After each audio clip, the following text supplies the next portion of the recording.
سمعت رسول الله صلى الله عليه وسلم يخطب في حجة الوداع নবী করিম সাল্লাল্লাহু আলাইহি ওয়াসাল্লাম বিদায় হজের ভাষণে সাহাবায়ে কেরামদেরকে বাবা পাঁচটা নসিহত করেছেন। কয়টা? কথা কয় না, চিল্লায় বলেন না কয়টা? পাঁচটা নসিহত আমার নবী আরবি সাহাবায়ে কেরামদেরকে করেছেন। এক নাম্বার নবী আরবি জানায় দেয়, ইত্তাকুল্লাহ, তোমরা আল্লাহ রাব্বুল আলামিনকে তোমরা ভয় করো। দুই নম্বর নবী আরবি জানায় দেয়, ওয়াসাল্লু খামসাকুম, তোমরা পাঁচ ওয়াক্ত নামাজ আদায় করো।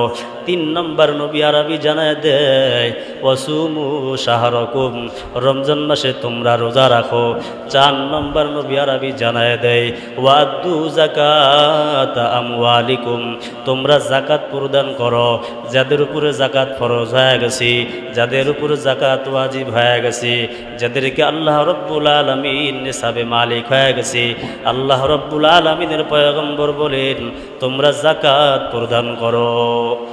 পাঁচ নম্বর নবী জানায় দেয়, ওয়াদ্দু যাকাত আমওয়ালিকুম, পাঁচ নম্বর নবী আরবি জানায় দেয়, ওয়াতিউ উমারাকুম, আমিরের আনুগত্য করো, আমিরের ইতাআত করো, আমিরের দিক নির্দেশ অনুযায়ী তোমাদের জীবনকে তোমরা বাস্তবায়ন করো। এক হাদিসের ভিতর আমার নবী জানায় দেয়, যদিও তোমাদের আমির হাবশি গোলাম হয়, তারপর তোমরা তাকে মানিয়া মানিয়া জীবনকে পরিচালনা করো। নবী তারপর জানায় দেয়, তাদখুলু জান্নাতা রাব্বাকুম, তোমরা নিরাপদে তোমরা জান্নাতের ভিতরে, রবের জান্নাতের ভিতরে তোমরা ঢুকে যাও। আলহামদুলিল্লাহি ওয়া কাফা ওয়া সালামুন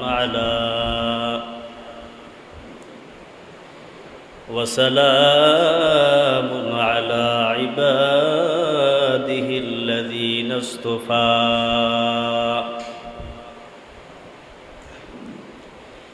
أما بعد فأعوذ بالله من الشيطان الرجيم. بسم الله الرحمن الرحيم. يا أيها الذين آمنوا اتقوا الله حق تقاته ولا تموتن إلا وأنتم مسلمون. وقال تعالى في موضع الآخر، يا أيها الذين آمنوا اتقوا الله وكونوا مع الصادقين.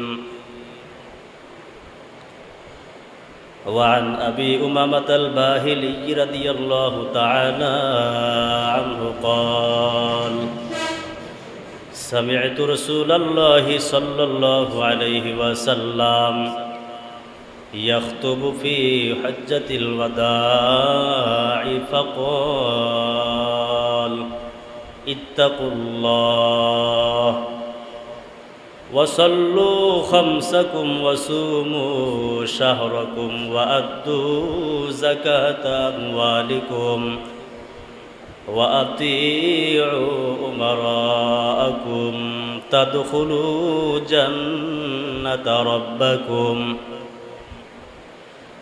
أو كما قال النبي عليه الصلاة والسلام. سبحانك لا علم لنا إلا ما علمتنا إنك أنت العليم الحكيم. اللهم صل على محمد وعلى آل محمد كما صليت على إبراهيم وعلى آل إبراهيم إنك حميد مجيد اللهم بارك على محمد وعلى آل محمد كما باركت على إبراهيم وعلى آل إبراهيم إنك حميد مجيد আল্লাহ রব্বুল আলামিন বলেন, হে ঈমানদাররা, তোমরা আমি আল্লাহ রব্বুল আলামিনকে তোমরা ভয় করো, ভয় করবা যথাযথভাবে তোমরা ভয় করো। হাক্কা তুকাতিহি ওয়ালা তামুতুন্না ইল্লা ওয়া আনতুম মুসলিমুন। আর তোমরা পরিপূর্ণ ঈমানদার, পরিপূর্ণ মুসলমান না হয়ে তোমরা আমার কাছে আসবা না। হাদিস বলছিলাম মুসলমান বিদায় হজের বাসনে সোয়া লক্ষ সাহাবায়ে কেরামদের সামনে নবী আরবি সাল্লাল্লাহু আলাইহি ওয়াসাল্লাম তাকওয়ার ব্যাপারে সাহাবায়ে কেরামদেরকে জানায় দিয়েছেন। আমি যে হাদিসটা বলছিলাম, হাদিসের ভিতরে রাসূল বলেন, হাদিসের রাবি হয়েছে আবি উমামাহ আল বাহিলি রাদিয়াল্লাহু তাআলা আনহু। وعن أبي أمامة الباهلي رضي الله تعالى عنه قال سمعت رسول الله صلى الله عليه وسلم يخطب في حجة الوداع। নবী করিম সাল্লাল্লাহু আলাইহি ওয়াসাল্লাম বিদায় হজের ভাষণে সাহাবায়ে কেরামদেরকে বাবা 5টা নসিহত করেছেন। কয়টা? কথা কয় না, চিল্লায় বলেন না, কয়টা? 5টা নসিহত আমার নবী আরবি সাহাবায়ে কেরামদেরকে করেছেন। 1 নম্বর নবী আরবি জানায় দেয়, ইত্তাকুল্লাহ, তোমরা আল্লাহ রব্বুল আলামিনকে তোমরা ভয় করো। 2 নম্বর নবী আরবি জানায় দেয়, ওয়াসাল্লু খামসাকুম, তোমরা 5 ওয়াক্ত নামাজ আদায় করো। 3 নম্বর নবী আরবি জানায় দেয়, ওয়াসুমু শাহরাকুম, রমজান মাসে তোমরা রোজা রাখো। 4 নম্বর নবী আরবি জানায় দেয়, ওয়াদ্দু যাকাত আমওয়ালিকুম, তোমরা যাকাত প্রদান করো। যাদের উপরে যাকাত ফরজ হয়ে গেছে, যাদের উপরে যাকাত ওয়াজিব হয়ে গেছে, যাদেরকে আল্লাহ রব্বুল আলামিন নিসাবে মালিক হয়ে গেছে, আল্লাহ রব্বুল আলামিনের পয়গম্বর বলেন তোমরা যাকাত প্রদান করো। 5 নম্বর নবী জানায় দেয়, ওয়াদ্দু যাকাত আমওয়ালিকুম, 5 নম্বর নবী আরবি জানায় দেয়, ওয়াতিউ উমারাকুম, আমিরের আনুগত্য করো, আমিরের ইতাআত করো, আমিরের দিক নির্দেশ অনুযায়ী তোমাদের জীবনকে তোমরা বাস্তবায়ন করো। এক হাদিসের ভিতর আমার নবী জানায় দেয়, যদিও তোমাদের আমির হাবশি গোলাম হয়, তারপর তোমরা তাকে মানিয়া মানিয়া জীবনকে পরিচালনা করো।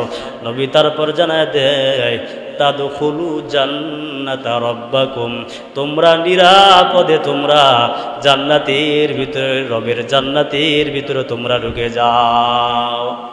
সুবহানাল্লাহ। আর আস্তে করে কন্যা।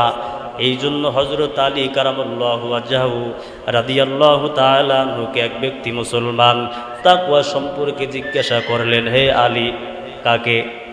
কথা কয় না। এক ব্যক্তি হযরত আলী রাদিয়াল্লাহু তাআলা আনহুকে তাকওয়ার ব্যাপারে জিজ্ঞাসা করলেন, হে আলী, তাকওয়া কারে কয়? আলী রাদিয়াল্লাহু তাআলা আনহু বলেন, ভাই, তাকওয়া হলো 5 জিনিসের নাম। কয় জিনিসের? আর 4 জিনিসের নাম। কয় জিনিসের? জোরে কর না। 4 জিনিসের নাম। 1 নম্বর আলী রাদিয়াল্লাহু তাআলা আনহু বলেন, আল খাউফু বিল জালিল। 1 নম্বর আলী রাদিয়াল্লাহু তাআলা আনহু জানায় দেয়, আল্লাহ রাব্বুল আলামিনকে যথাযথভাবে ভয় করা। 2 নম্বর আলী জানায় দেয়, ওয়াল আমালু বিতানজিল, কোরআন অনুযায়ী নিজের জীবনকে পরিচালনা করা, কোরআন অনুযায়ী নিজে আমল করা। 3 নম্বর আলী রাদিয়াল্লাহু তাআলা আনহু জানায় দেয় ওয়াল কানাআতু বিল কলিল, অল্প তুষ্টি থাকা। আপনাকে আল্লাহ যেই ধনভাণ্ডার দিয়েছেন, যে রিজিক আল্লাহ রব্বুল আলামিন আপনাকে দিয়েছেন, ওই রিজিকের উপরে সন্তুষ্ট থাকা।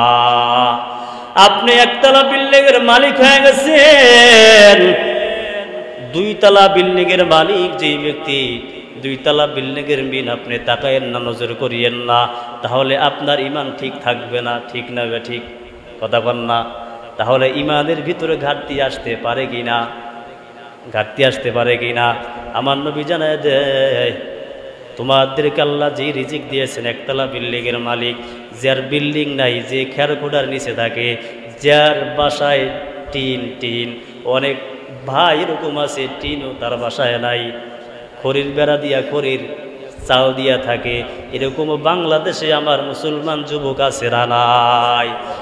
আল্লাহ নবী জানায় দেয় ওয়াল কানাআতু বিল কলিল, অল্প তুষ্টি থাকা। তোমাকে আমার আল্লাহ যে রিজিক দিয়েছেন, ওই রিজিকের উপর অল্প তুষ্টি থাকা, সন্তুষ্ট থাকা। 4 নম্বর নবী হযরত আলী জানায় দেয়,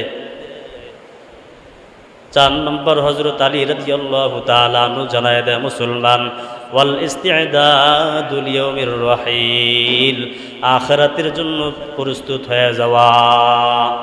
1 নম্বর আলী রাদিয়াল্লাহু তাআলা আনহু কি বলছেন? কথা কয় না। 1 নম্বর বলছে আল খাউফু বিল জালিল, সদা সর্বদাই আল্লাহ রব্বুল আলামিনকে ভয় করা। এ মুসলমান, আল্লাহ রব্বুল আলামিনের ভয় যার অন্তরে থাকবে, সে কোনোদিন নামাজ কামাই দিতে পারবে না। আল্লাহ রব্বুল আলামিনের ভয় যার অন্তরে থাকবে, সে কোনোদিন বিপর্দায় চলতে পারবে না। আল্লাহ রব্বুল আলামিনের ভয় যার ভিতরে থাকবে, সে কোনোদিন বিপর্দায় চলতে পারবে না। আল্লাহ রব্বুল আলামিনের ভয় যার ভিতরে থাকবে, সে কোনোদিন মুসলমান হারাম খাবার খাইতে পারবে না। আল্লাহ রব্বুল আলামিনকে যে ভয় করবে মুসলমান, সে কোনোদিন সুদ ঘুষ খাইতে পারবে না। আল্লাহ রব্বুল আলামিনকে যে ভয় করবে মুসলমান, সে কোনোদিন দাড়ির ভিতর অস্ত্র ব্যবহার করতে পারবে না। আল্লাহ রব্বুল আলামিনকে যে ভয় করে করে করে করে যে চলবে, সে কোনোদিন বোনের হক নষ্ট করতে পারবে না। আল্লাহর ভয় যার অন্তরের ভিতরে আছে, হে মুমিন, সে কোনোদিন উলামায়ে কেরামদের বিরুদ্ধে আচরণ করতে পারবে না। সে কোনোদিন রাসূলকে গালি দিতে পারবে না। ঠিক না বে ঠিক? যার ভিতর আল্লাহ রব্বুল আলামিনের ভয় নাই, সে সিনেমার হলের সামনে বসে বসে আড্ডা দিবে, সিনেমা দেখবে, উলঙ্গ ছবি মুভিগুলি দেখবে। যার ভিতর আল্লাহর ভয় নাই, সে ফ্যান্সিনের ইয়াবা খাইবে।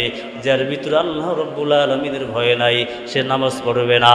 যার ভিতর আল্লাহ রব্বুল আলামিনের ভয় নাই, সে মাপে ভেজাল দিবে, মাপে কম দিবে। যার ভিতর আল্লাহ রব্বুল আলামিনের ভয় থাকবে না, সে গীবাত শিকায়ত করবে। যার ভিতর আল্লাহ রব্বুল আলামিনের ভয় থাকবে না, সে সুদ ঘুষ খাইবে। যার ভিতর আল্লাহ রব্বুল আলামিনের ভয় থাকবে না, সে কবরের সামনে সেজদা দিবে, মাথা নত করবে, শিরক করবে। ঠিক না বে ঠিক? এই জন্য মুসলমান হযরত আলী জানায় দেয় আল্লাহ রব্বুল আলামিন কি যথাযথভাবে মুসলমান ভয় করা। আল্লাহর ভয় যার ভিতরে থাকবে মুসলমান, সে কোনোদিন গুনাহ তো দূরের কথা, গুনার শব্দটাও মুখে আনতে পারবে না। ঠিক না বে ঠিক? আর আওয়াজ করে কর না। এই জন্য মুসলমান তাকওয়ার ব্যাপারে হযরত ওমর রাদিয়াল্লাহু তাআলা আনহু একদিন উবাই ইবনে কাব রাদিয়াল্লাহু তাআলা এর খিদমতে হাজির হয়ে গেছে। কার বাসায়? কথা কয় না। উবাই ইবনে কাব রাদিয়াল্লাহু তাআলা একজন সাহাবী। হযরত ওমরও কি সাহাবী। হযরত উবাই ইবনে কাব রাদিয়াল্লাহু তাআলা আনহুর বাসায় গেছে কে? কথা কয় না। ওমর। কে গেছে? আওয়াজ করে বল না, কে গেছে? হযরত ওমর রাদিয়াল্লাহু তাআলা আনহু যাওয়ার পরে ওমর রাদিয়াল্লাহু তাআলা আনহু কাব রাদিয়াল্লাহু তাআলা আনহুকে বলতেছেন, ভাই কাব, তাকওয়া কি জিনিস? তাকওয়ার ব্যাপার আপনি একটু আমাকে বয়ান করে করে শোনান। হযরত কাব রাদিয়াল্লাহু তাআলা আনহু প্রশ্নের উত্তর না দিয়া পাল্টা প্রশ্ন করেছে হযরত ওমরকে। কাকে? হযরত ওমর রাদিয়াল্লাহু তাআলা আনহুকে মুসলমান কাব রাদিয়াল্লাহু তাআলা আনহু পাল্টা প্রশ্ন করলেন, হযরত ওমরকে জানায় দেয়, হে ওমর, আপনি কি কোনোদিন কাটা ভরা জঙ্গল দিয়া কি চলাফেরা করছেন কিনা? হযরত ওমর রাদিয়াল্লাহু তাআলা আনহু জানায় দেয়, হে কাব, আমি তো মাঝে মাঝে আমি তো কাটা ভরা জঙ্গল দিয়া তো আমি চলাফেরা করি, মাঝে মাঝে কাটা ভরা জঙ্গল দিয়া ভাই কাব আমি তো চলাফেরা করি। তখন হযরত কাব রাদিয়াল্লাহু তাআলা আনহু ওমরকে জানায় দেয়, ভাই ওমর, আপনি কিভাবে কাটা ভরা জঙ্গল দিয়া চলাফেরা করেন? ওমর জানায় দেয়, আমি জামাগুলো আমি গুছাই নেই, আমার শরীরটাকে আমি সুন্দরভাবে আমি গুছাই নেই, একটা শরীরের কোনো অঙ্গ জানি কাটা জানি আমার না প্রবেশ করে, কাটা ঢুকলে আমার কষ্ট অনুভব হবে, এই জন্য আমি অনেক সতর্কতা অবলম্বন করে করে আমি কাটা ভরা জঙ্গল দিয়া আমি পার হয়ে যাই। হযরত উবাই ইবনে কাব বলেন, হে উমর, ফাদালিকাত তাকওয়া, হে উমর, তুমি যে আমাকে প্রশ্ন করলা ওমর তাকওয়ার ব্যাপারে, এটাই হলো তাকওয়া। তুমি যেমনি ভাবে কাটা পড়া জঙ্গল দিয়া তোমার শরীরকে তুমি গুছায় নাও, কাপড় চোপড়গুলি তুমি হযরত ওমর গুছায় নাও, একটা কাটা জানি তোমার শরীরে জানি স্পর্শ না হয়, একটা কাটা জানি তোমার শরীরের জানি না বেঁধে, ওমর, এটাই তো তাকওয়া। দুনিয়ার জমিনে চলতে গেলে ডানে কাটা, ডানে গুনার কাটা আছে না নাই? কথা কয় না কা? ডানে গুনাহ মুসলমান, বামে গুনাহ, সামনে গুনাহ, পিছে গুনাহ, সমস্ত জায়গায় জায়গায় স্থানে স্থানে মুসলমান গুনাহ। ডান দিকে আপনি নজরটা ঘুরায় দেখেন, ডানে বেপরদা নারীরা চলাফেরা করে, আপনি সামনের দিকে আপনি নজর করেন বাবা, সামনের দিকেও মা বোনরা উলঙ্গ অবস্থায় চলাফেরা করে, আপনি বাম দিকে আপনি তাকায় দেখেন, বাম দিকেও মহিলার উলঙ্গ অবস্থায় চলাফেরা করে, আপনি পিছনের দিকে তাকায় দেখেন, পিছনের দিকে মা বোনরা উলঙ্গ অবস্থায় চলাফেরা করে, সমস্ত জায়গায় মুসলমান গুনার সয়লাভ, ঠিক কিনা?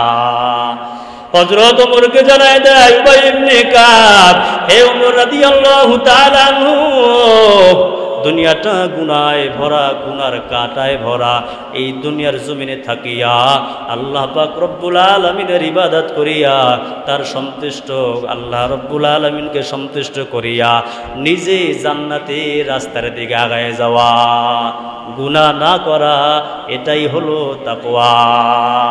হযরত উবাই ইবনে কাব রাদিয়াল্লাহু তাআলা আনহু ওমর জানায় দেয়, আমি বুঝছি ভাই, আর তাকওয়ার ব্যাপারে আমার আর বয়ান করা লাগবে না।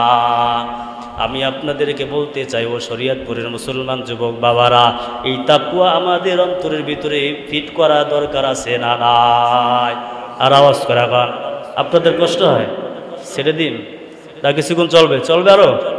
এ মুসলমান, ভালো করে কথাগুলি নিবারে ভাই, আজকে তোমার নিজের দিকে তুমি নিজেই তাকায় দেখো, আজকে তোমার মেয়েটা উলঙ্গ অবস্থায় রাস্তাঘাটে চলে রে বাবা, তোমার মেয়েটা চুল ছেড়ে ছেড়ে রাস্তাঘাটে চলতেছে রে বাবা, তোমার মেয়েটা মেকআপ পরে রাস্তায় উলঙ্গ অবস্থায় চলতেছে, সুগন্ধি লাগাইয়া রাস্তাঘাটে চলতেছে রে বাবা। যত যুবক তোমার মেয়ের দিকে তাকাইবে, নজর করবে, যেই গুনাহ হবে ওই গুনার একটা ভাগ তুমি পিতা মাতা হওয়ার কারণে তোমার আমল নামায় আমার আল্লাহ লিপিবদ্ধ করে দিবে। নামাজ পড়ে কি লাভ হবে মুসলমান? রমজান মাসে সিয়াম সাধনা করে কি লাভ হবে? কোরবানি করলে কি লাভ হবে? হাজার হাজার টাকা খরচ করে কোরবানি করলে কি লাভ হবে? হজ করলে কি লাভ হবে? যাকাত প্রদান করলে কি লাভ হবে? কোরআন তেলাওয়াত করলে কি লাভ হবে? মুসলমান, আমি নামাজ পড়তেছি, আমার মেয়েটা এখনো বেপরদায় চলতেছে, আমি রমজান মাসে রোজা রাখতেছি, আমার মেয়েটা, আমার স্ত্রী, আমার আত্মীয় স্বজনরা বেপরদায় চলতেছে, আমি নামাজ পড়তেছি, এখনো সুদের সাথে সংস্থার সাথে জড়িত, আমি নামাজ পড়তেছি, এখন আমি উলঙ্গ অবস্থায় চলাফেরা করতেছি, আমি নামাজও পড়তেছি, এখনো দাড়ির ভিতরে অস্ত্র ব্যবহার করতেছি, আমি নামাজও পড়তেছি, এখন আমার উপর হজ ফরজ হয়ে গেছে, আমি হজ করতেছি না, এই নামাজ পড়েও কোনো লাভ হবে না, ঠিক না বেঠিক? এই জন্য মুসলমান সাবধান, শুধু নামাজ পড়লেই হবে না, জিকির আজকার করলেই হবে না, কোরআন তেলাওয়াত করলেই হবে না, দান সদকা করলেই হবে না, কোরবানি করলেই হবে না, হজ করলেই হবে না, উলামায়ে কেরামদেরকে ভালোবাসলেই হবে না, নিজের ঘরকে নিজে যদি সংশোধন না করেন, কাল হাসরের ময়দানে কাঠ ধরায় জবাবদিহি তার বাবা মা দিতে হবে, ঠিক না বেঠিক? এই জন্য মুসলমান সাবধান, সোচ্চার হতে হবে। কিয়ামতের ময়দানে সন্তানটাই আপনাকে আল্লাহ তাআলার কাছে মামলা দায়ের করে দিবেন। আমার কথা না, আমার রবের কথা। কার কথা? সন্তানটা কিয়ামতের ময়দানে আল্লাহ তাআলার কাছে জানাই দিবেন, ওয়াকালু রব্বানা ইন্না আতা'না সাদাতানা ওয়া কুবারানা ফাদাল্লুনা সাবিলা রব্বানা আতিহিম দি'ফাইনি মিনাল আযাবি ওয়াল আনহুম লানান কাবীরা। কিয়ামতের ময়দানে হ্যান্ডকাপ লাগাই দিবে আল্লাহ তাআলার কাছে, বলবা আল্লাহ আমার পিতামাতাকে আপনি জান্নাত দিতেছেন, এরা আমাদের উপর জুলুম করছে, নির্যাতন করছে, আমাদের নফসের উপর তারা লাথি মারছে। কিভাবে লাথি মারলো? কয় আল্লাহ এরা নামাজ পড়ছে, রমজান মাসে রোজা রাখছে, সিয়াম সাধনা করছে, আমি সন্তান নামাজ পড়ি নাই, আমি কম্বলে নিচে ঘুমায় ঘুমায় ফেসবুক দেখছি, উলঙ্গ মুভিগুলি দেখছি, আমি সিনেমাগুলি দেখছি, আমি মেসেঞ্জার উল্টাপাল্টা লিখছি, আমার বাবা একদিন দেখিয়াও বাধা দেয় নাই, আমি নামাজ পড়ি নাই, আমার বাবা একদিন বলে নাই সন্তান তুই নামাজ পড়স না কেন, আমি রমজান মাসে রোজা রাখি নাই, আমার সন্তান একদিন বলো না তুই রোজা রাখো না কেন, তুই আমার সন্তান বলে পরিচয় দিবি না। আজকে আপনার সন্তান বাহিরের রাষ্ট্র থেকে শত শত লক্ষ কোটি কোটি টাকা পাঠাইতেছে, একদিন কি বলছেন বাবা তুই যে টাকা পাঠাইতেছো হালাল টাকা থেকে পাঠাইতেছো না হারাম টাকা থেকে তুমি উপার্জন করে তুমি পাঠাইতেছো, বাবা হিসাবে গার্জিয়ান হিসাবে একদিন কি আপনারা বলেছেন? কি জবাব দিবেন? আমি এক মসজিদে ছিলাম পর অবস্থায়, 3 ওয়াক্ত নামাজ পড়াইতাম। কয় ওয়াক্ত? 3 ওয়াক্ত। একবার ইটালি থেকে আসছে, কয় হুজুর আমি মদ বিক্রি করতাম। কি বিক্রি করতো? মদ। পরে হুজুর হারাম ব্যবসা 2 লক্ষ টাকার উপরে আমার পড়ে। কত? 2 লক্ষ টাকার উপরে পড়ে। পরে সারিয়া দিয়া আমি হালাল একটা ব্যবসা ধরছি, 1 লক্ষ টাকার মতো হুজুর পড়ে। হারামের ভিতরে কোনো শান্তি নাই, এই জন্য 1 লক্ষ টাকা আমি লাথি মারিয়া আমি হালাল ব্যবসা ধরেছি। আজকে আপনার সন্তান ইউরোপ কান্ট্রিতে থাকে, একদিন কি খোঁজ নিয়েছেন? শুধু টাকা দিতেছে আর গরম গরম বাজার খায়া খায়া পেটটাকে বড় করতেছেন, পেটকে সান্ত্বনা দিতেছেন, বুঝাইতেছেন। একদিন কি সন্তানকে বলছেন হে সন্তান তুই কি হালাল টাকা থেকে টাকা দিতেছো, তুই কি নামাজ কালাম ঠিক মতন পড়ো? একদিন কি আপনারা বলেছেন? খোদার কসম করে বলি কিয়ামতের ময়দানে হ্যান্ডকাপ লাগাই দিবে আল্লাহ তাআলার কাছে। আল্লাহ তাআলার কাছে বলবে রব্বানা আতিহিম দি'ফাইনি মিনাল আযাবি ওয়াল আনহুম লানান কাবীরা। আল্লাহ আজকে আমাদেরকে যে শাস্তি দিবেন, যে সাজা দিবেন, আমাদের চাইতে আমার পিতামাতাকে আজকে আপনি দ্বিগুণ শাস্তি দেন, দ্বিগুণ সাজা দেন। আমার কথা নাকি? কথা কয় না? কার কথা? এই জন্য আল্লাহ তাআলা আমাদের সবাইকে হেদায়েত দান করুক, আমিন। এই জন্য মুসলমান তাকওয়া অর্জন করা দরকার আছে না নাই? কথা কয় না? তাকওয়ার মৌলিক, তাকওয়ার উপকারিতা 10টা উদাহরণ দিয়ে আমি বিদায় নিব। মুসলমান হযরত আবু বকর রাদিয়াল্লাহু তাআলা আনহুর ভিতরে কিরকম তাকওয়া ছিল, হযরত ওমর রাদিয়াল্লাহু তাআলা আনহুর ভিতরে কিরকম তাকওয়া ছিল। হযরত ওমর রাদিয়াল্লাহু তাআলা আনহুর জমানায় বাবা একদিন হযরত ওমর রাতের অন্ধকারের ভিতরে রাস্তায় বের হয়ে গেছে। হযরত ওমর রাদিয়াল্লাহু তাআলা আনহু জনগণের খোঁজখবর নেওয়ার জন্য বাবা বের হয়ে গেছে। প্রতিমধ্যেই দেখে রাস্তার পাশে একটা বাড়ি দেখা যায়, ওই বাড়ির সামনে কানটা লাগায় রাখছে। তখন গভীর রজনী, মা সন্তানকে ডেকে ডেকে জানায় দেয়, হে সন্তান, হে বেটি, তুমি দুধের ভিতরে পানি মিশ্রণ করিয়া দাও, তাহলে আমাদের ব্যবসা ভালো হবে, টাকা পয়সা বেশি আসবে। যদি 5 কেজি দুধ হয় তাহলে 1 কেজি দুধে পানির মিশ্রণ করিয়া দাও। মেয়েটা ডাক দিয়ে মা, খলিফাতুল মুসলিমিন জাহানের খলিফা গতকালকে না ফরমান জারি করেছে, নির্দেশ দিয়েছে দুধের ভিতরে কোনো ভেজাল দেওয়া যাবে না, কোনো 2 নম্বরই কোনো করা যাবে না, মাপে ওজন ঠিক মতন দিতে হবে। হে মা খলিফাতুল মুসলিমিন, গতকাল তো ফরমান জারি করেছে, আপনি তো দুধে পানি দেওয়ার জন্য তো আপনি বলছেন, যদি ওমর জানি পিটান একটাও মাটিতে পড়বে না, সব পিঠের উপরে পড়বে।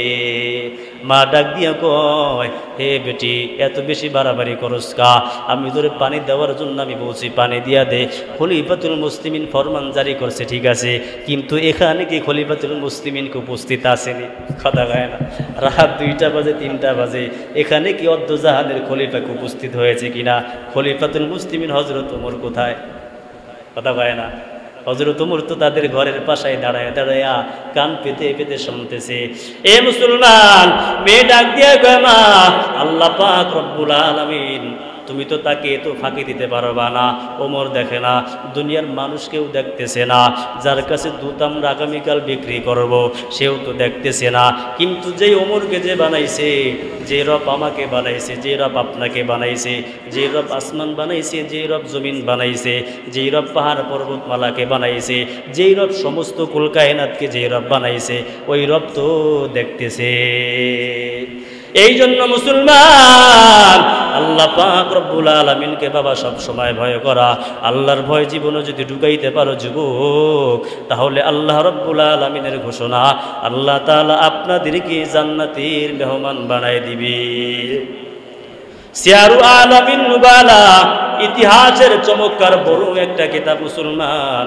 শামসুদ্দিন জাহাবী রাহিমাহুল্লাহু তাআলা আনহু বলেন, হযরত আবু বকর রাদিয়াল্লাহু তাআলা আনহুর জমানায় বাবা আবু বকর রাদিয়াল্লাহু তাআলা যখন খলিফা ছিলেন, ও মুসলমান, বাইতুল মাল থেকে কুশাগার থেকে হযরত আবু বকরের জন্য প্রত্যেক দিন কিছু খাদ্য সামগ্রী দিতেন। খাদ্য আটা এবং ঘি।